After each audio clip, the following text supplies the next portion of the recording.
Brilliant. I'll get started then. So thank you everyone for joining us today. If everybody could just go on mute while we're presenting, just to avoid background noise. So my name's Victoria Roberts, for those that don't know me. So I'm the Business Engagement Manager at HS2. So my role is to work closely with HS2 contractors and local business organisations such as the Chamber to help raise awareness of the opportunities there are for local businesses and also help them understand the different ways there are to get involved and benefit. So that's both within the formal supply chain world and also around the place of supporting the workers that will be working in the area for a number of years. So today I'm joined by my colleague Paul Mullins, and he's a Senior Engagement Manager for this area, and he'll be starting today's session with a bit of an update on the works and activity and the project in general in the region, before passing back to me to talk about how businesses might be able to get involved.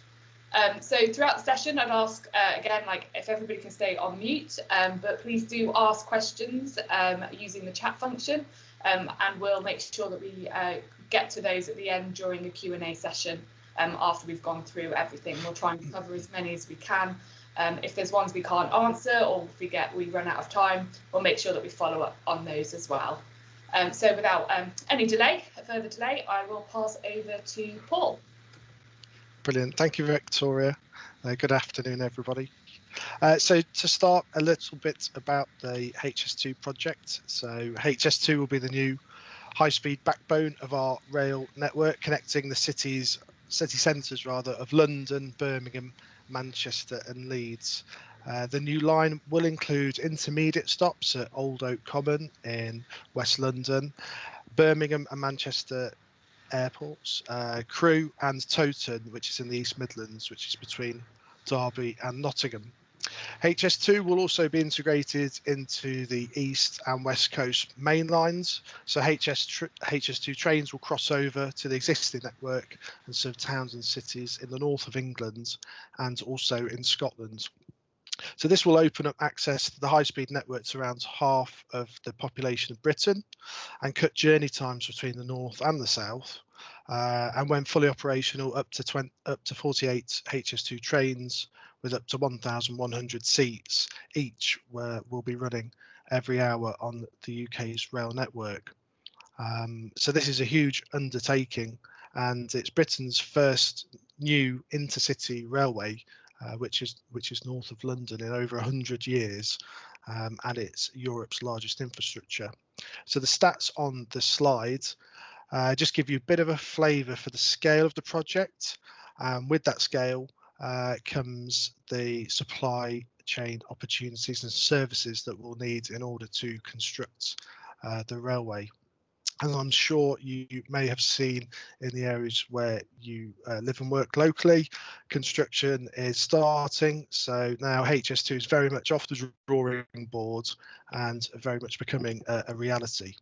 And we've made great progress since receiving what's called notice to proceed in April for the section of routes between London and the West Midlands, which is known as Phase 1.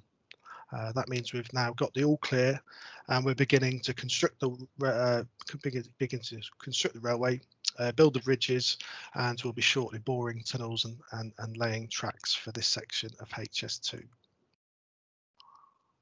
Next slide, Victoria. So this is just about being a good neighbour. We recognise that this work will bring some disruption for local communities and businesses, and HS2 Limited and our contractors will be good neighbours to the communities that we work in, and that really is a key principle for us. This means treating communities with respect and consideration, and keeping local people informed about what we're doing, and that's part of my role in the engagement team. And for me, how we behave during construction is just as important to the project success as the engineering works itself. It's been quite a difficult time for the project during COVID-19. So, the construction industry is a core industry, and the government has said that construction can go ahead, So working with our contractors to very strict guidelines and adhering to make sure that we adhere to Public Health England guidance, we've continued to build the railway. However, during COVID, we have taken the decision to postpone face-to-face engagement, events and meetings until it's safe to do so. But we are continuing engagement, very much virtual engagement, and we're exploring ways to still reach out to communities and having sessions like what we've got today.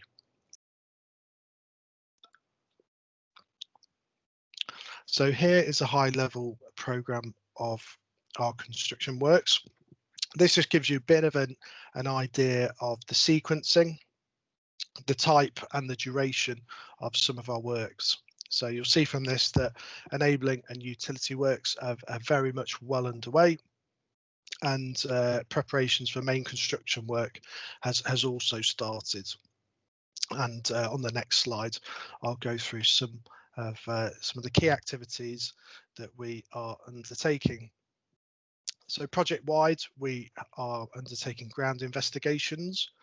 So ground investigation, for those that don't know, is the examination and the study of the soil, rocks and the groundwater below the surface. A number of methods are used to obtain these samples, and we monitor them and we test them. And the data that we get from this will ensure that we're designing and building the main works safely, economically and efficiently. This information will also reduce the risk of encountering any unexpected ground conditions during construction. GI has been ongoing. We've been doing it for a number of years now, and these surveys will still continue throughout 2020 and into 2021. Several points on this map. So several points on this map show that we are creating compounds. So main construction compounds, these act as strategic hubs for the core project management activities. So things like the engineering, the planning and the construction delivery.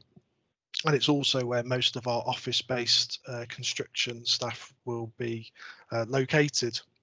A typical main construction compound would include offices, storage for materials such as aggregates and structural steel, lay down and maintenance areas, and of course parking facilities for some of our site plant and equipment, some lorries and also staff cars. And we'll also have our main welfare facilities there. You'll see here that we started preparatory works.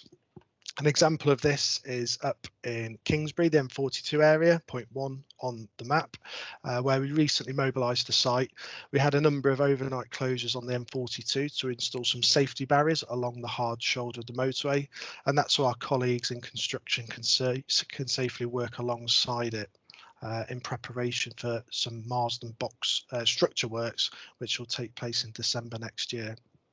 And also in the southern part of the slide, point 6, we're currently excavating the north portal of the Long Itchington Wood Tunnel, and this is getting this site ready for next year when we'll be using a tunnel boring machine to create a tunnel which will terminate near Southam.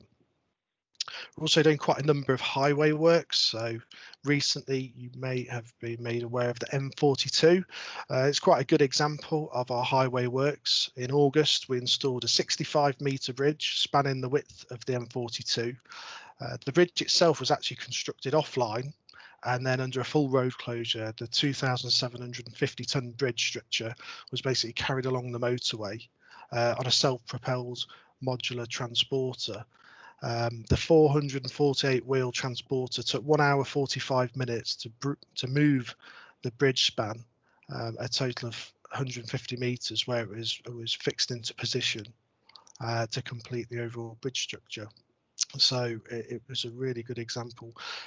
Traditional construction methods would have required several weeks of lane closures and on both carriageways, followed by additional weekend and overnight closures. So these works were not only innovative, but they were completed in just 2 days, and they were also 22 hours ahead of schedule. So something, an example of when something's gone really well. If we could go into the next slide, please. And something I would like to raise awareness of is our dedicated community website. So you can visit this website to find out more, keep updated of our latest activities, and you can actually sign up to receive automated updates whenever we post news activity on the slide. So I really would encourage you to sign up to that if you haven't already. That's it from me. So over to you, Victoria, to discuss local business opportunities. Brilliant, thanks, Paul. So as Paul's given that overview of current activity on HS2, I'm now going to give you a bit more insight into what this activity means for opportunities for local businesses, and that's businesses of all types and sizes, and also the different ways that you might be able to get involved and benefit from HS2 being in your area, depending on what it is your business does. So just to kind of backtrack a little bit, in terms of understanding how we build the railway, that's really important in looking at how you potentially could get involved. So in terms of building it, we break the construction into sections along the route, and they're delivered by large construction companies in delivering large work packages. And so therefore these are the contractors who are delivering most of the work on the ground, and so the opportunities will be very much through these contractors, but also their subcontractors and so on and so forth down the supply chain. So in terms of this area, the enabling works, which are some of the things around clearing the way for the main construction, have been out and about for quite a long time, and this contractor is Lango Rourke Murphy joint venture, so LMJV. And then the main construction work, which is that, you know, construction of the tunnels and the bridges, the really big ticket items, that's the Belfer BT Vinci joint venture, and they're really now ramping up their activity, as Paul mentioned, following the kind of all clear with the notice to proceed earlier this year.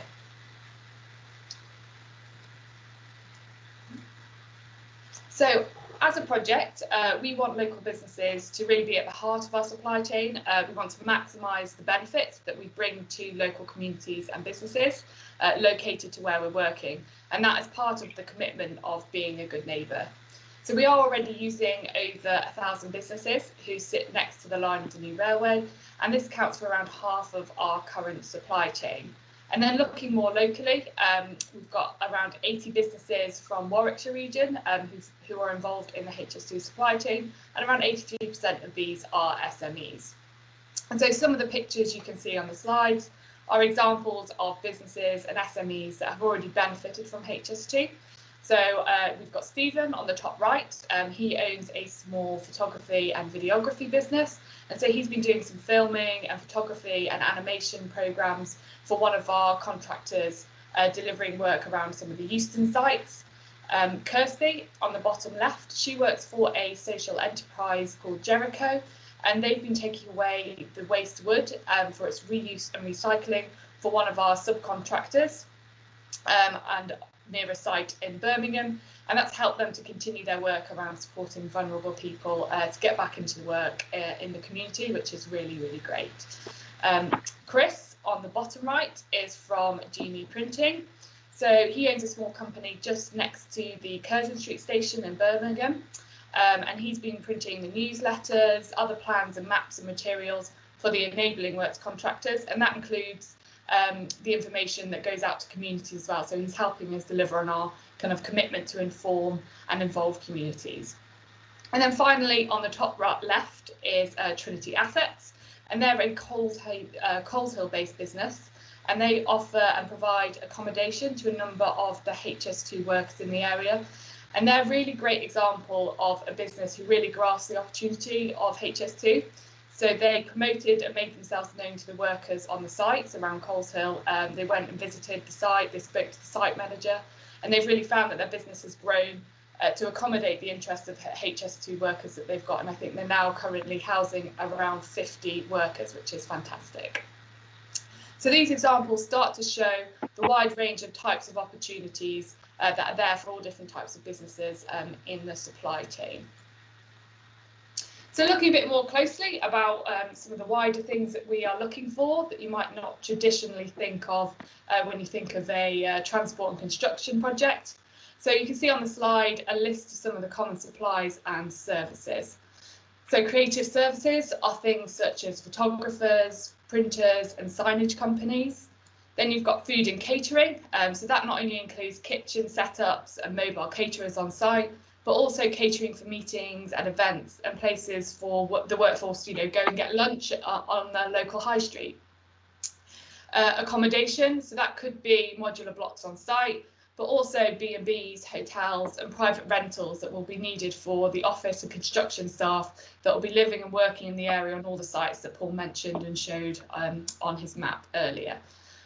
Then employee services, so that covers all the things that those people working on those sites might be looking for. So from health and safety and wellbeing needs, so there could be gyms and dentists, to hairdressers and places to spend time with their families. So a lot of these people are working away from home and bringing up their families to visit as well. And then there's transport and logistics. So that's anything from private taxi hire, on and off site transport, and also logistics planning and transport managing servicemen. And then we've got trade and construction. So that's not only the supplies that we might need to build the actual railway, but also around setting up and mobilising those compound sites, such as building materials, electricals and plumbing, and making sure that we've got everything and all the skills that we need to keep those sites running.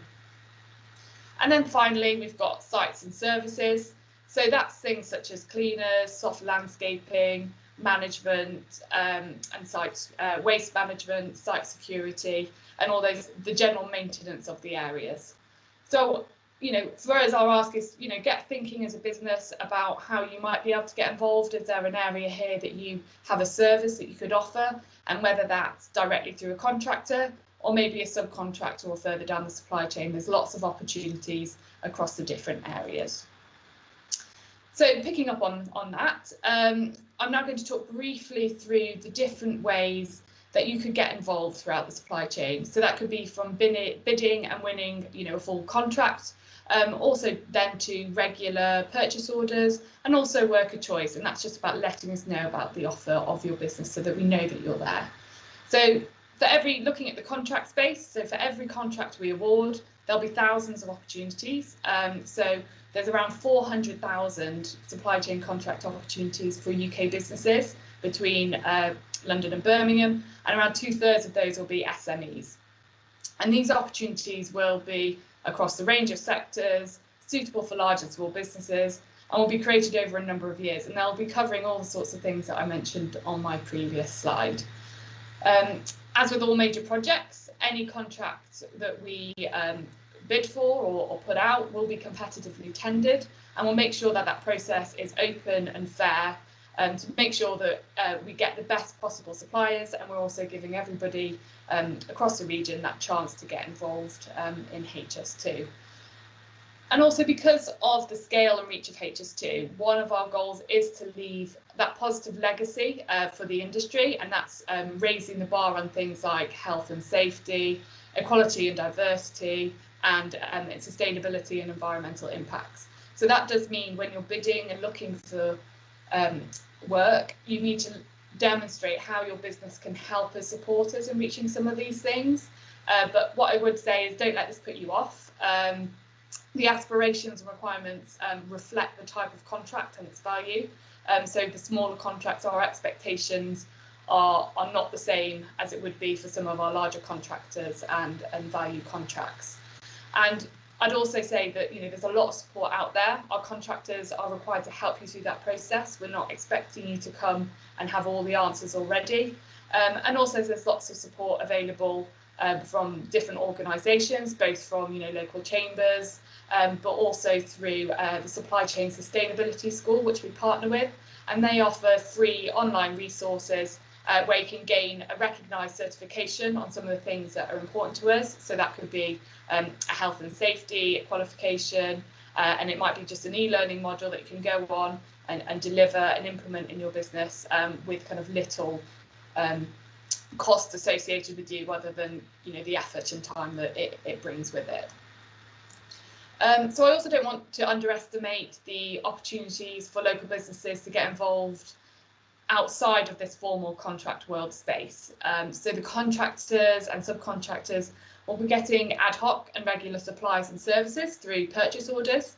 And so this could be things like event spaces, catering, videography, specific signage or printing needs. And so for these businesses need to just make sure that we know about your business. So if we know what the local businesses can offer, when we are out and looking for something in the market, we already have that list of businesses that we know are interested, and we can contact you to discuss any opportunities further. And then it would be a case of just demonstrating to us that you can deliver on our expectations, but there's less of that stringent formal bidding process that there are for those bigger formal contracts. And then finally, at peak construction, we're going to need 30,000 people to build this railway. That's a lot of people. And many of them will be working in your area. They'll need places to stay, somewhere to eat. They'll be looking for things to do with their family, products to buy.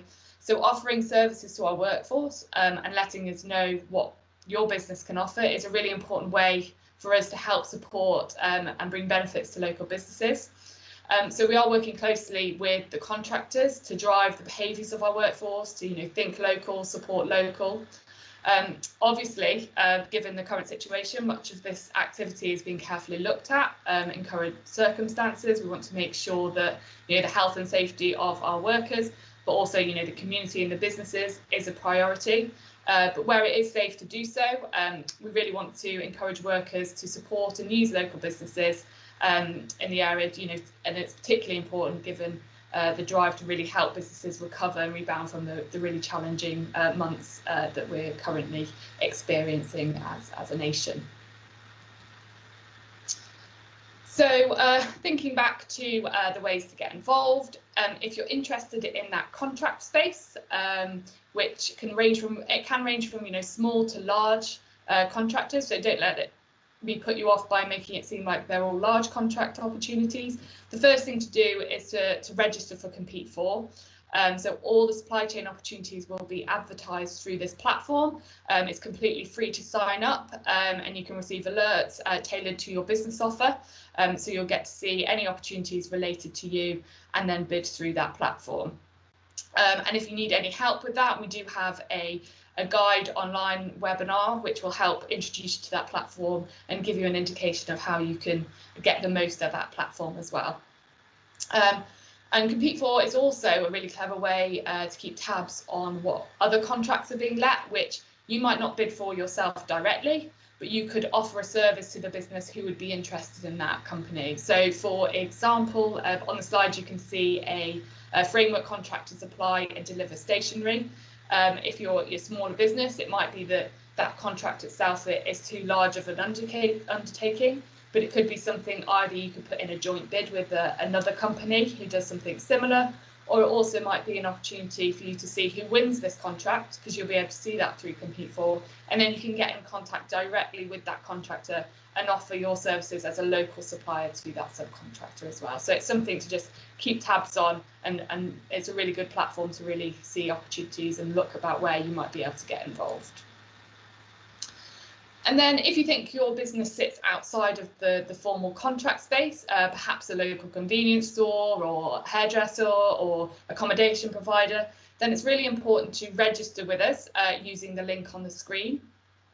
So this will put you on the local business map, and that's where your service and offer will be shared with the contractors, the subcontractors and the workers on site, so that those that will be looking for the types of service and supplies that you might be able to offer.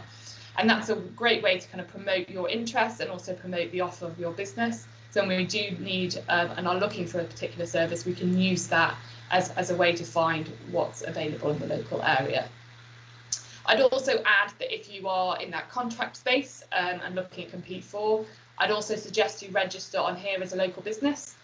because our contractors are encouraged to involve and drive local business involvement, and so they do look at this list as well to flag to local businesses any relevant opportunities that might be coming through Compete For. So it's a good way to make sure that you don't accidentally miss any potential opportunities for you.